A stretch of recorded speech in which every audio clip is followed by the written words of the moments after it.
The Guns on Pegs podcast is brought to you by ITAP Group.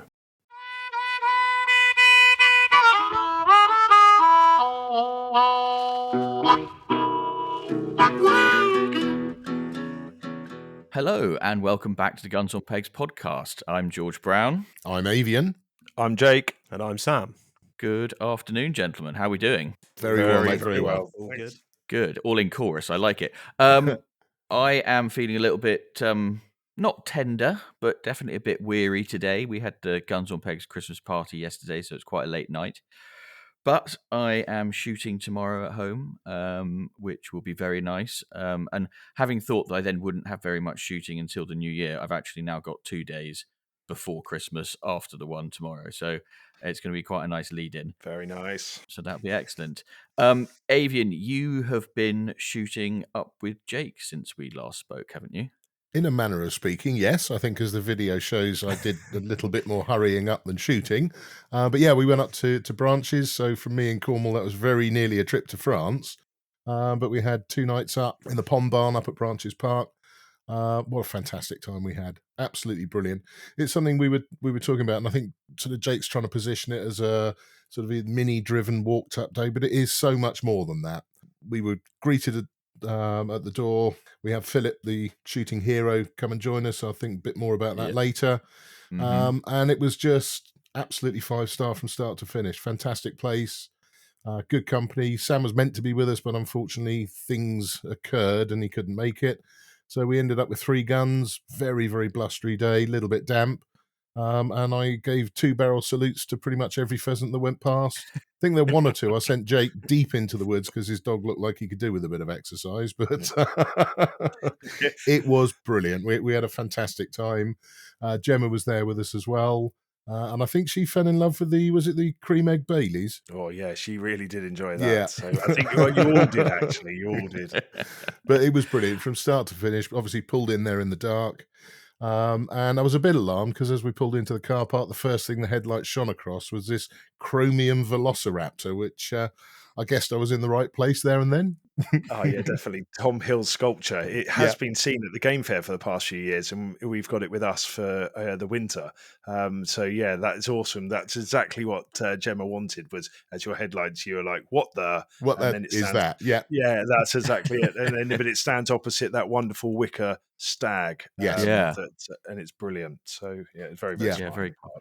So thank you, Jake, and thank you to Gemma and Peter. We had a fantastic time. Highly recommended. Good. So, Sam, is it still too traumatic to talk about why you weren't able to go?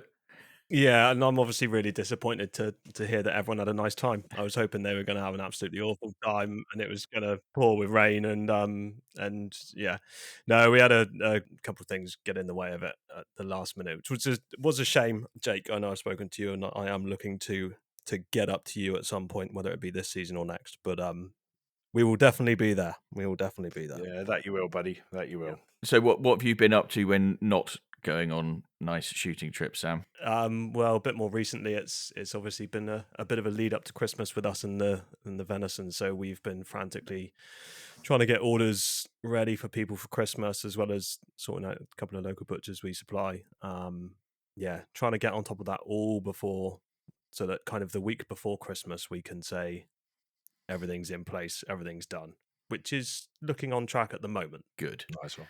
Good. And Jake, you've had a hell of a week.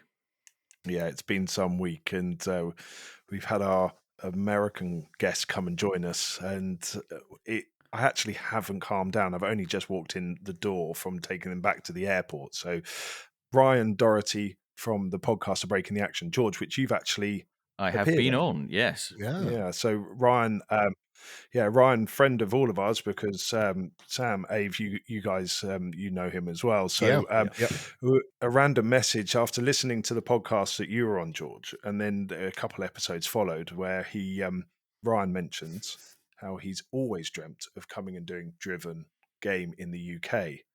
So he was a bit tentative about wanting to do it, how the best to do it. And with everything that Cooley River Gun Dogs is setting up with Branches Park, I just sent him a random email. this is what I'm about. This is what I'm doing. Next minute, I get a phone call. Ryan Doherty here. I'd like to know a little bit more about this. Well, that was in February. He came in the summer on vacation. Slightly American after a week with the guests, and then he got to see the place. He realised very, very quickly that I was being genuine and honest, and we've just had the best week. They arrived on Sunday. They stayed in London overnight. On Monday, they had an incredible factory tour at Holland and Holland. Then we went to the Holland and Holland showroom. Then from there, we went to Audley House to Purdy. And I can't thank Luke and his team at Holland, Andrew, and the team at Purdy. It was spectacular. Monday was one of those days, a bucket list day for me, handling about 2 million pounds worth of guns over the day. And I got to hold the Nitro 700 and the Holland and Holland. Holy cheese, boys! That was 29 pounds of side by side. Oh, it's just lethal, but I don't know how it just balanced beautifully at 29 pounds, but it's something else. You guys have got to get yourselves there and ask Luke to. Is that the T-Rex gun? That's the T-Rex gun. That's what we're going to take when we might need that later on then. Because for those who don't know, Ryan's quite the expert on English best guns. He's done a lot of his podcasts about those, and there's not a lot he doesn't know about the history and the background. No, you're right. You're certainly right there, Ave. And he's one of those where it's really worth going and listening to a Break in the Action podcast, whether or not you're interested in best guns and break action shotguns, or if you just want to hear the perspective of the American wing shooter. Yes. It's a wealth of information there that you pick up bits and pieces. The guides and the teams that we've had, ship them back to Newmarket on the train. That was an experience. You guys going into London every day. I'm so glad I live in the country. But it's one of those where they were with us on Tuesday. Weather wasn't favourable for us Tuesday, but they had a lovely day. Then they had about 70 on the first day. And then from that, we had a day at Eraswell Lodge on Wednesday where Longthorn brought their guns and Jim and Elaine Stewart joined us. Some incredible guns from Longthorn. And then from that, Longthorn stayed and Jim and Elaine stayed. And Thursday was another game day. Pea soup Thursday morning. I've never been so stressed in my life, chaps. Honestly, Peter and Max are flying around in the Kubota. They're looking and they're like, the guys, the beaters, the pickers, they're saying, "Are we going to go? Like, should we just go now? Like, birds won't fly in this." I'm getting stressed and trying to hold it together. And then from that, I've just said goodbye to them at the airport, and we're talking now. It's been a whirlwind week, but can I just say a huge thank you to Ryan and the team. They were fantastic guests, but also massive, massive thank you to Max, to Peter and Gemma Bailey, and the beaters and picker-ups, because they really had to work their socks off yesterday to make that day special. So, I'm sure everyone around the country right now is working hard to get the days going. So big hat tip to the beaters, the picker-uppers, the guys working behind the scenes doing catering. You're bloody well done.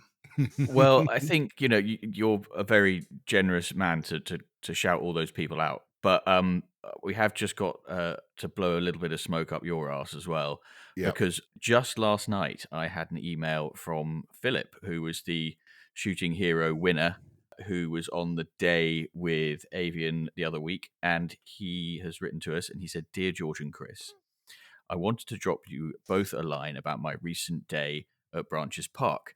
It stands right up there as one of the nicest days that I've ever had out in the field. The camaraderie was unique, and there was just something in the air on that trip that made it special. Perhaps the fact that it didn't feel rushed at any point. We stayed for 2 nights, and so everyone really sunk into the whole experience. Jake is also a natural and considerate host, and he set a tone that made all of us feel welcome and pull together as a team. This was really appreciated by my wife in particular, who felt included throughout, even though she was not one of the guns. P.S. 2 newly minted shotgun license holders that got into it off the back of our yearly simulated game day are now joining their first ever driven shoot with me and a few others at the end of January. It just goes to show how this small event is making an impact." That's brilliant. So, you talk about all these people putting in all the hard work, Jake, but, we all know that you pull your finger out. Yeah, that's very kind, and that's very, very kind. So, but Philip, what a chap, and Philip, you can shoot. I He mean, can there shoot. was, Yep. not only everyone was particularly, memorable of a particular bird, whether it's Gemma on the first drive or Avian's pigeon or what's. But I will like to say one thing, that I probably witnessed one of the most gentlemanly and sportingly accurate kind of moments in the field that I've ever witnessed, and it was from Mr. Avian Sandercock himself.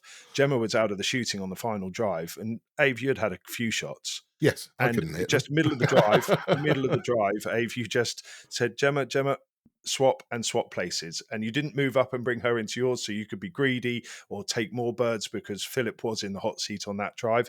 You encouraged. And I said to you then, I came over, shook your hand immediately after watching that drive. Buddy, that was some serious kind of gentlemanly conduct. And that's what this is all about. It's not about...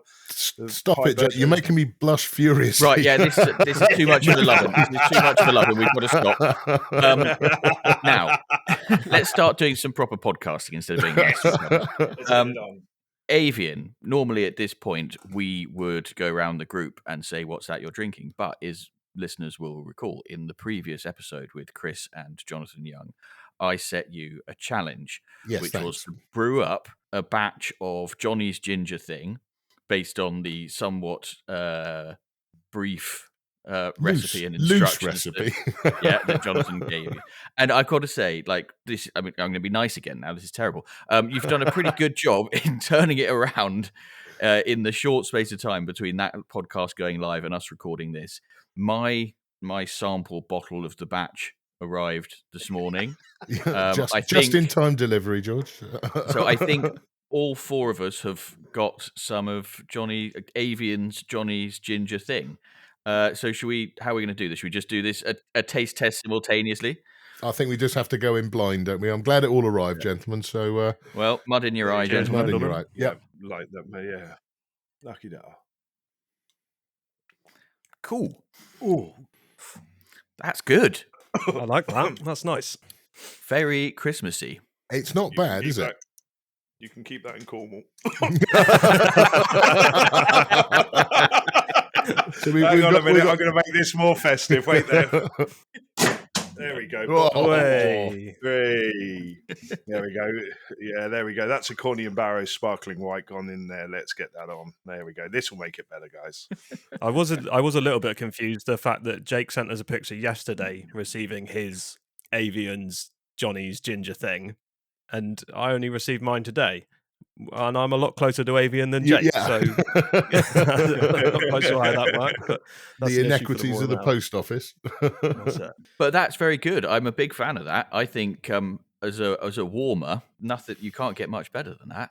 So, but Jake, you've just put fizzy wine in yours, did you? Yeah. I just it's not to my taste, I must admit. So I'm just going to make it more. You're not a ginger thing. Well, no, I do like a King's ginger, but that just not. Yeah, So not neat. So I've just diluted it with more alcohol and a slight fit. So we put sparkling wine into it, and so now what do we call it? Jimmy Sparkles. I mean, well, Twinkling Johnny. I don't know. I think we've got to be careful with the names we come up with. I think so. Yeah. I did think when Johnny was talking about it and he said, just add some electric lemonade, and I had a quick rummage around on that.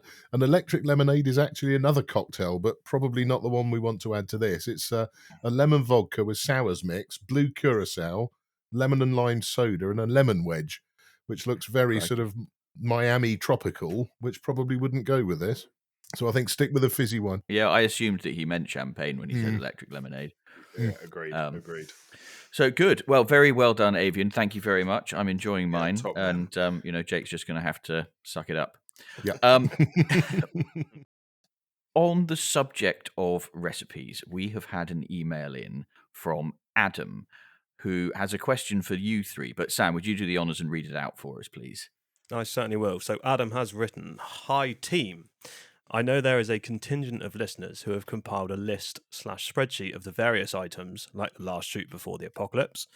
But do you know, have they compiled the following: book recommendations, references, food recipes, and drink recipes? It's been on my mind for a while as I've enjoyed so many of them. Most of the food recipes, including Tom Payne's pigeon and Mike Robinson's pave of fallow, And my Amazon account history serves like a library index of great old school recommendations I've really enjoyed, like George Ponsonby's fantastic recommendation of an old book on partridge shoots and their houses. Jonathan Young's recent appearance embodies the idea, providing all three of the above, which, if not captured somewhere, are at risk of being lost in the next 15 years. Can you please kindly let me know whether it's already been done before I embark on it? I'll send it in for you. Otherwise, do you know if the list is already compiled is available? Many thanks. Avian, are you going to share the spreadsheet? Oh. Well, I must admit, we started the spreadsheet as a bit of a thing. When was it? Nearly, well, it must be a year ago now, gents, wasn't it? Probably about a year ago, yeah. Yeah. And it's grown from originally it was just capturing what's that you're drinking, and it has grown to include the apocalypse events, the shooting drives, the heroes. It's now obviously we're onto the McPod. So yes, we would absolutely love the idea of having the recipes and books in there. And I think very much like Adam, my Amazon chart now resembles his, I'd imagine. Every time a book is mentioned, I tend to buy it, and on it goes. Speaking for the three of us, the nerds of Guns on Pegs, if he has already started putting that together and would like to continue and maybe go back over the previous episodes, we would love to add it to, dare we call it, the archive? Yeah, absolutely. Archive, Yes, please. yeah. You know, if we were a proper podcast that had like a Patreon and stuff, this is the kind of content that would be available to Patreon backers. But at some point, I guess we're going to have to make it all available to people to be able to browse, which would be rather nice.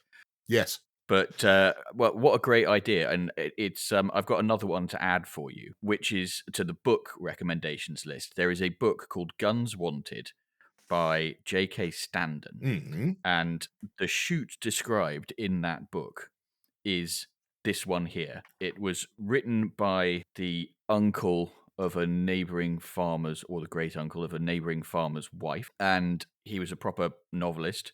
It's about sort of very early days of syndicate shooting, and the description of the farmyard in which this shoot takes place is absolutely without question a description of our farmyard. Really? And it's also a very good story. And yeah, there's also sort of characters who my dad says he recognizes as being thinly veiled caricatures of people who were around on the farm when he was growing up. So it's a lot of fun, and so a really good book if you can dig it out. I don't think it's in print anymore, but there's lots of extant copies if you like a secondhand book. Well, that sounds brilliant. Well, I think it could be adding to your library quite a bit then, George, because I've tracked down. You're talking about your acquisition of was it your father's Alex Henry? Yes, yeah. So I found the great Donald Dallas, who's a fantastic author of all things English guns. He has actually written a book, Alex Henry Rifle Maker. Oh, wow. Of which only 750 numbered books were published and are now sold out. But apparently there are a few of the non-numbered copies still out there. So you could have the full history of the maker of your father's gun. Wow. And a novel set around the shoot on your farm. That would be rather the thing for Boxing Day, wouldn't it? It would. Right, I shall have to get on and have a look for that when we finish recording. How exciting! So I'm looking forward to the updated archive. And so I think the answer is, Adam, yes, please. These guys would very much love you to begin. If he could, because otherwise we have to go back and listen to all of the episodes again, which isn't a bad thing. Enjoyable. I have listened to them now 5 times. We've done it a couple of times already. So yeah, if he'd like to add an extra line to the spreadsheet, he can listen to them. Well, I mean, George, if it's okay, if Adam wants to reach out on pod@gunsonpegs.com, and then perhaps if you put the two of us together, we can put our nerd trousers on and our tinfoil hats and see what we can come up with. Yeah, perfect. I shall do that. Good. Well, Brilliant. Thank you very much, Adam. What a great idea. Indeed. Okay, right. So let's go back into the previous episode a little bit. The first one I just want to very quickly cover off is the Whose Bird Is It Anyway, submitted by Chris, who was in two minds about whether he should or shouldn't have shot at these greys. And I just want to ask the three of you very quickly, yes or no, would you have shot the greys? Sam, would you have pulled the trigger? No. Okay. Jake? No. but yes, because I have previous. Are you sitting on that fence again? I have previous, and my mates that will be listening to this will just text me straight away going, "You would have shot them, Wolf. You would have shot them." So they would have come down, I'm afraid. Yeah, they would have come down. Avian? I think it is that shoot what makes you happy. I think as long as you're not told they're definitely off the list, do what you feel in the moment. I think you shouldn't be pushed into shooting something because the keeper wants it done. So I'd have gone with Chris on that. I think go with your conscience. Fine, but what would you have done? I wouldn't have done, because we have tried to release them back down here and they disappear very, very quickly. So I'd love to say no, I wouldn't. Could I have told the difference if they were flying at me? No, probably not. So I may have had to make apologies at the game cart anyway. But I'd like to think I wouldn't. Well, I'm very impressed with how honest you've all been. Very good. Now, we also had the unpopular opinion, which was Anastasia saying that she thought it was very hard to get into a beating line. But Jake, you were saying on our chat that you think you might be able to help her out. Yeah, definitely. I would be more than willing to help Anastasia out. I know some places that are desperate for beaters midweek. I just wanted to ask Anastasia, was she struggling to get into shoots on Saturdays only because her day job gets in the way? That could be a little bit trickier and something which didn't kind of mention in the last episode. But that's the only thing, because I know shoots up and down East Anglia at the moment which are really struggling for beaters and picker-uppers. But yeah, Anastasia, reach out, pod@gunsonpeg.com, and I will certainly do my best to put you in touch with a couple of shoots that are looking for beaters. Do we know where she was? Can we say where she was? Or well, she only said Norfolk. Yeah. But, I'm sure that... I'd be certainly willing to give her a hand. Yeah, I'm sure she'll be back in touch, and we'll link the two of you up so that you can help her out. That's very kind of you. I mean, is this a podcast or a sort of small ad service? It's all going very well. So then there's another thing that Chris mentioned in passing when we were chatting about how tricky it is getting his gun clean, having been using this new generation of biowads. And we've had a bit of correspondence in off the back of that. Avian, you can do the honors here. Yeah, definitely. Well, I think we've as we move across to non-toxic, to make it work at the moment, they're using the biowads. So they're overcoming the issue of waste plastic. So that I do feel for the cartridge manufacturers in a way. They're trying to solve two fairly major issues in one. And the technology is evolving. But yeah, I think we've all noticed using the biowads that you do end up with this sort of sticky, waxy residue in the barrels that it's an absolute buggeration to clean. So with the correspondence we've had in, obviously we're not alone in this. Chris certainly isn't alone in this. And a couple of people have made some suggestions. So James has suggested Napier gun cleaner with the VP90. That's very much what I use, and it will shift it, but you've got to get quite vigorous with the old bronze brush. And Adam says he's been told by one of the cartridge manufacturers that Window Lean is the product he should use.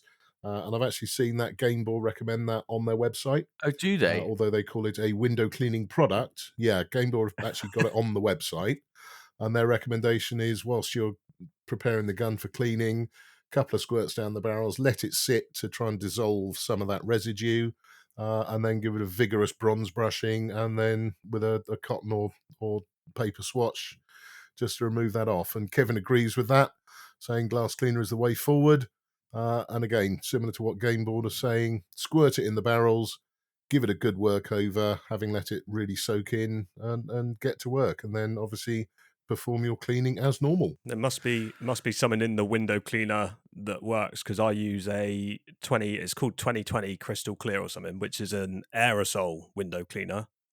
Which does a fantastic job, and then I'll follow it with the Napier aerosol after that. But there must be something special in window cleaner. There must be, because I mean, I suppose it's something we better have a quick look into, because a lot of sort of non-proprietary window cleaners are vinegar and water, and I'm not sure if you'd want to be putting vinegar down your barrels necessarily, would you? I don't think I'd use it Or on water. Damascus barrel. No, definitely not. No. I find the Napier gun cleaner, and with my snake borer and 2 stripes of that, give it a squirt. So you just Fine. like putting away a dirty gun then? You just don't look too closely. I don't think we can let you Not have a dirty. birdie. It's clean down. Doesn't your loader clean your gun for you, Jake, or not? Well, Yeah, Toby's learning. He would if he tipped him. Oh, right, yeah. Oh, here we go. Moving on. Right. Well, I mean, yes. I mean, look, listen. Let's talk about dinosaurs. There we go. Right. There we go. Why, There's a good segue. this is why I know this is why everyone's here.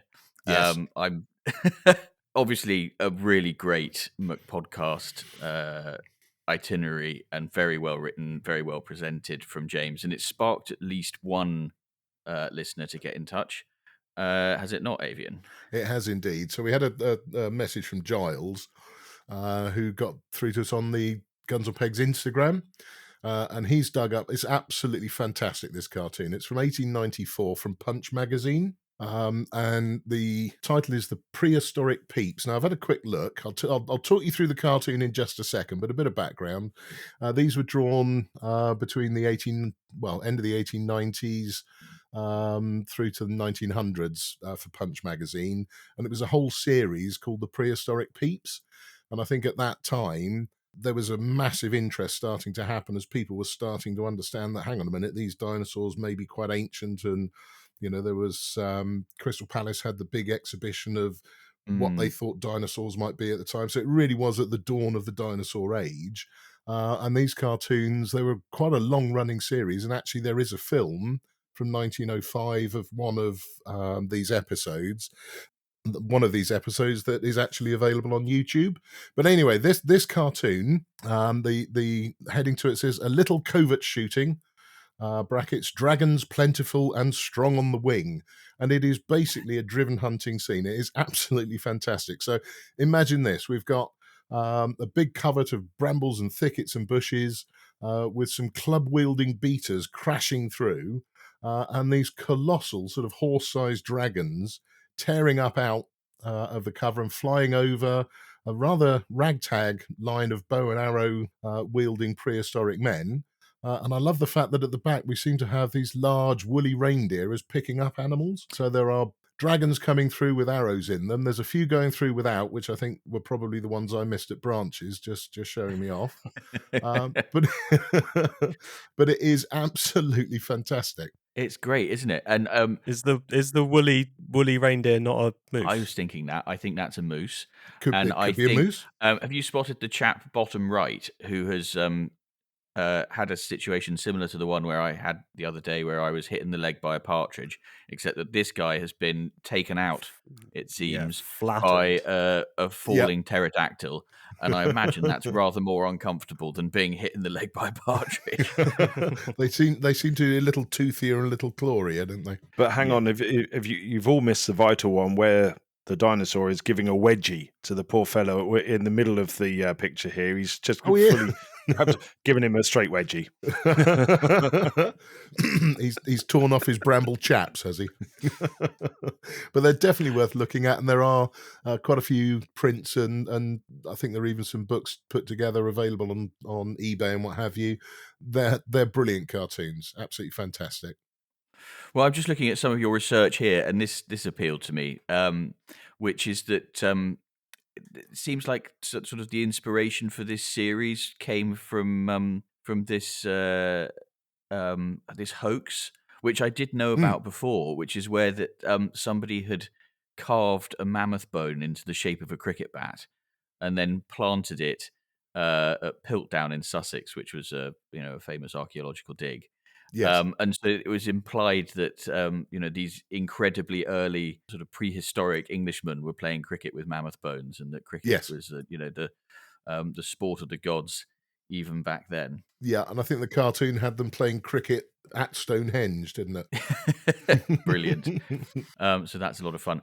So all of this has sort of got me thinking a little bit, and thinking about James's podcast suggestion. If you chaps could hunt any prehistoric animal, what would it be? Jake, you can go first. So I gave this a bit of thought, and I reckon I would hunt those little compies that run around on Jurassic Park, biting the lip of the guy when they attack them, and they just come out of nowhere, and they're like little scourgy green rat typey dinosaurs. They all pop their heads up. It's in a little group, and then they hide away. And then I reckon they'd be a lot of fun to stalk and to hunt and what have you. I don't think they'll fly over, but it'd be good fun. Very good. So that's really the prehistoric farmyard ratter in you, is it, Jake?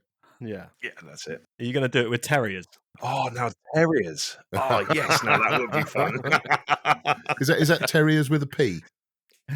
Yeah, it would have to be. Very good. Very good. Which actually did lead me on, because I know in the book pod, he was talking about pterodactyls, which we'll possibly come back to, but we don't want to labour the point in case there are some actually more learned people out there who will put us straight. But it did lead me on to a wonderful thing called the unhelpful alphabet. Oh, that's brilliant! Yeah, we're all used to the standard army alphabet: Alpha, Charlie, Tango, Golf, Mike, all the radio talk.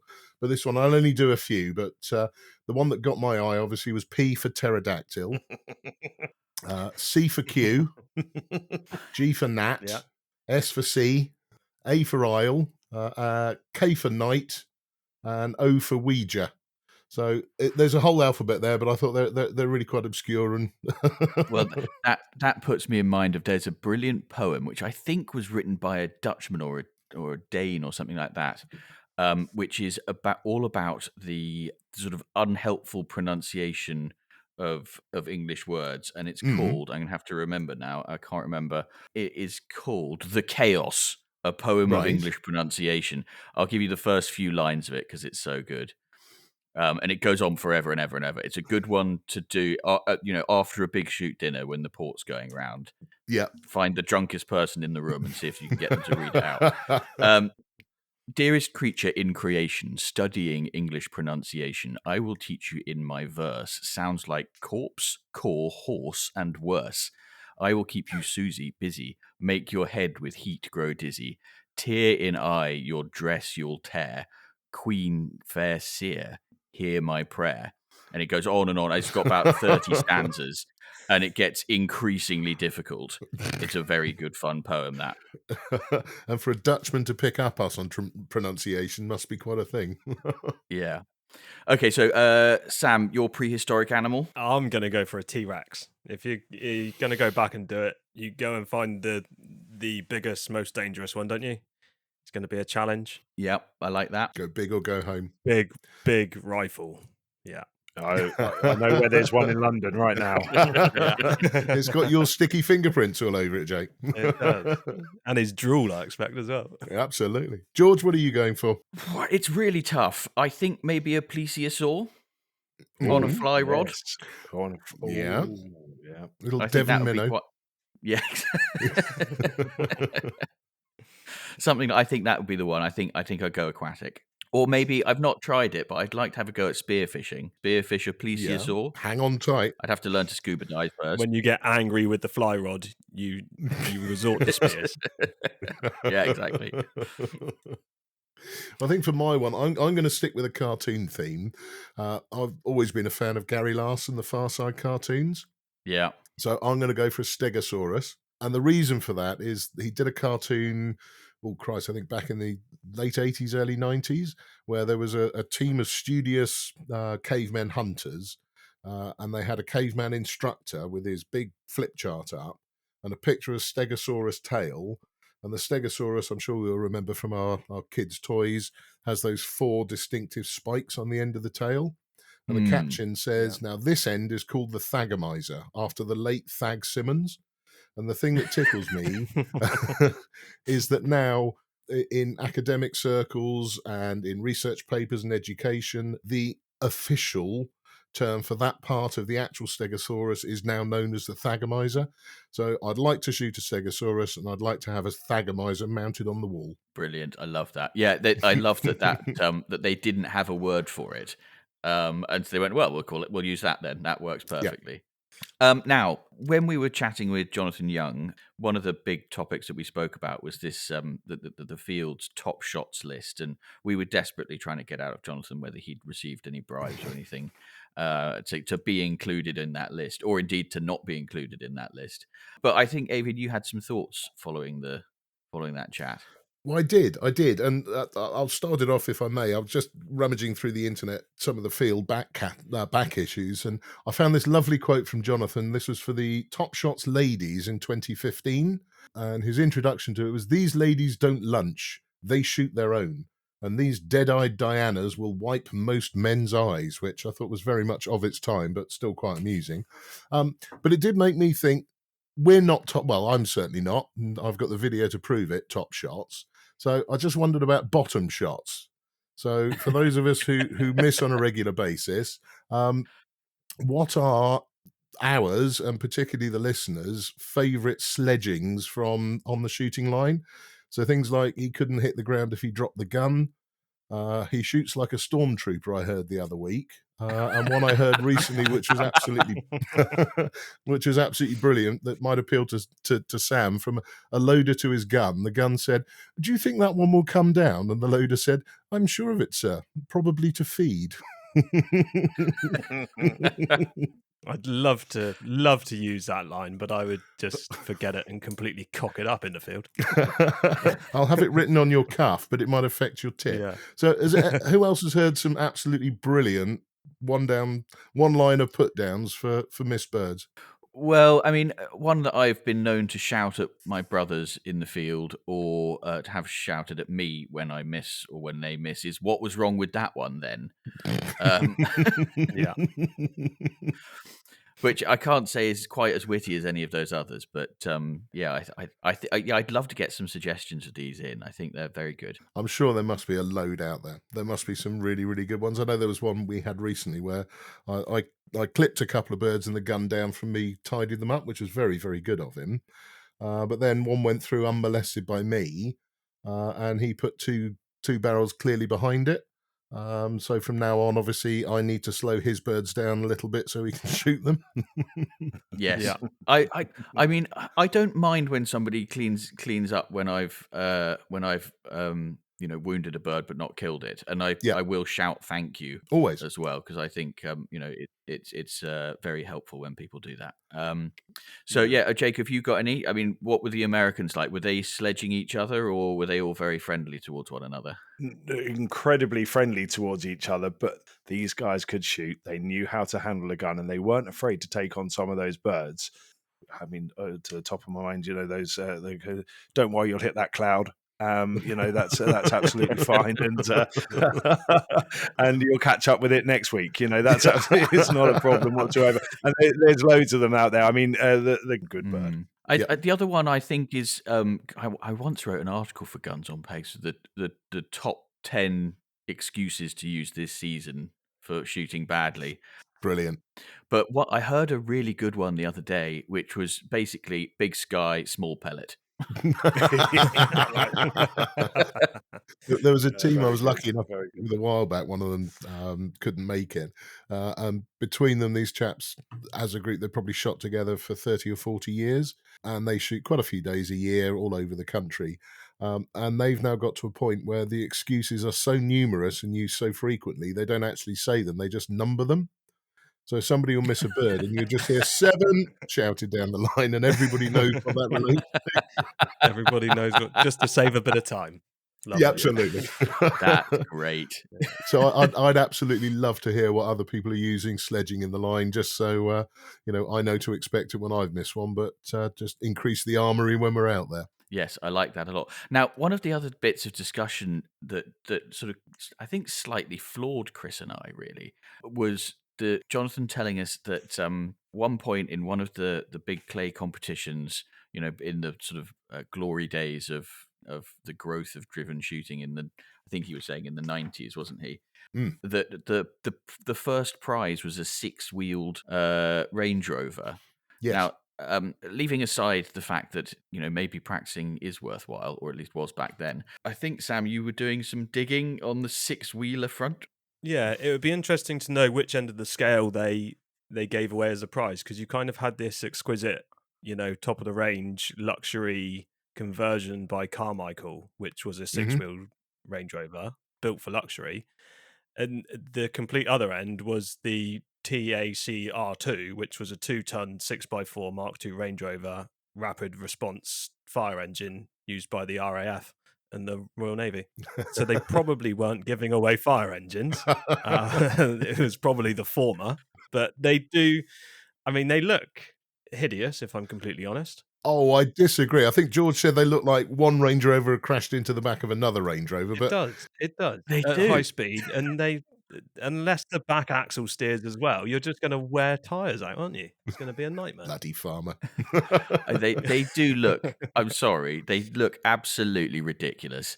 And yeah, like you say, it does just look like someone's parked a Range Rover in the back of another Range Rover. The firefighting one does look a little bit more purposeful, it doesn't look out of place with its 2 axles on the back, because they've got, a different body on the back, obviously where the tank is and all the pumps and everything. But yeah. But the other one does, it is a Range Rover in the back of a Range Rover. Do you know what I'd like to get one for? Is to take the engine out, open up the boot and have it for an 11s. So you build your 11s area around one of those. So you've got the cooking in the front, you've got the entertainment at the back. You put one of these fangled kind of awnings that's come from the roof, and you all stand under there at 11s. How good would that be? You don't need to drive it. So hang on, are you saying that you're going to lift the engine block out of the bonnet, and then you're going to turn that space into a barbecue? Absolutely. Why not? I can get on board with that. I knew That's you would. a very cool idea. And if we had on the offside, we had an asado where we're hanging, and then we built a fire pit so it was actually connected to the chassis. Yeah, and nice. It's cooking there, you're eating at the front, and then at the back, you've got Melville Moon entertainment systems. You've got the bars are there, and then you've got the speakers in the roof. But do you then have to have another Range Rover? You have to have another Range Rover to tow that Range Rover to the 11s spot? No, you just leave it in one spot, and that's where you go for 11s, and it's all set up. You've got the barbecue, you've got the entertainment at the back, you've got the speakers. Guys, this is getting on. We're going to make this happen. Well, I hate to burst your bubble, Jake, but I think it's actually going to be more practical and cheaper to build an accommodation unit, or just to build a full kitchen there. Because I mean, there is a Carmichael conversion from 1971 on the market at the moment, and that's got an auction estimate starting at £50,000. You can buy brand new the Cairn Flying Huntsman, which is I think the previous Defender. That's £250,000 starting price. Or you can go for the 6x6 G63 AMG Mercedes, starting at £450,000. So this is starting to look like a very expensive 11s hut. Whereas there were 2 I saw that were brilliant, because a lot of these are either military based or for showing off, and the military ones tend to be actually 6x6, whereas these ones tend to just have a dragging rear axle. They're just for show. But there's a great one that I can't find one for sale, unfortunately, but I just love the name of it. It was built for the Polish army. It's like a 6x6 half Land Rover, half lorry type of thing, but it's called a honker, and I think every shoot should have a honker. Oh, that would be a great sledge. A little clown horn when someone misses.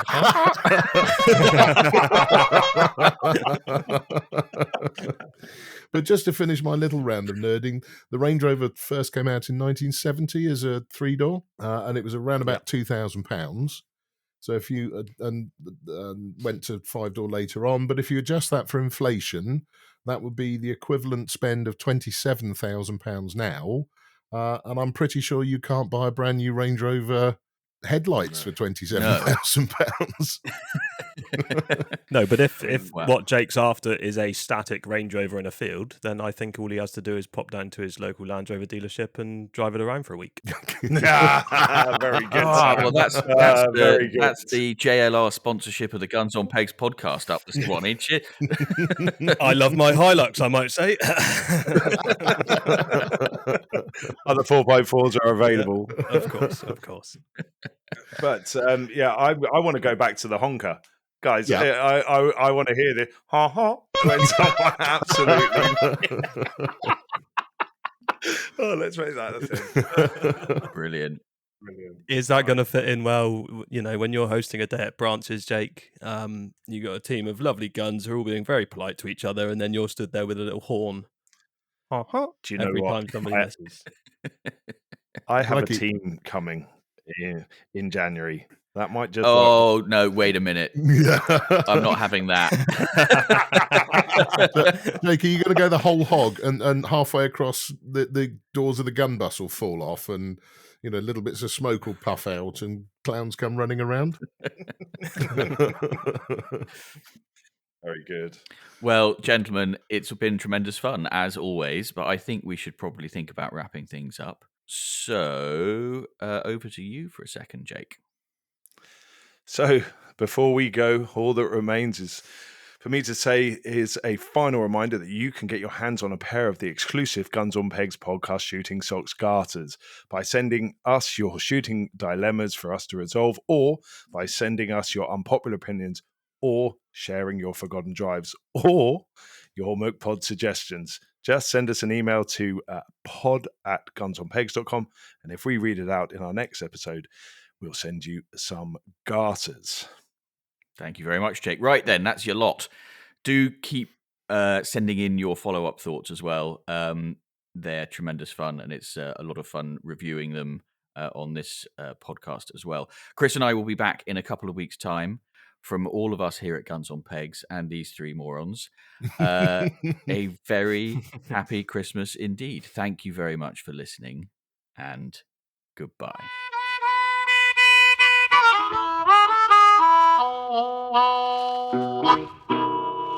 Wow.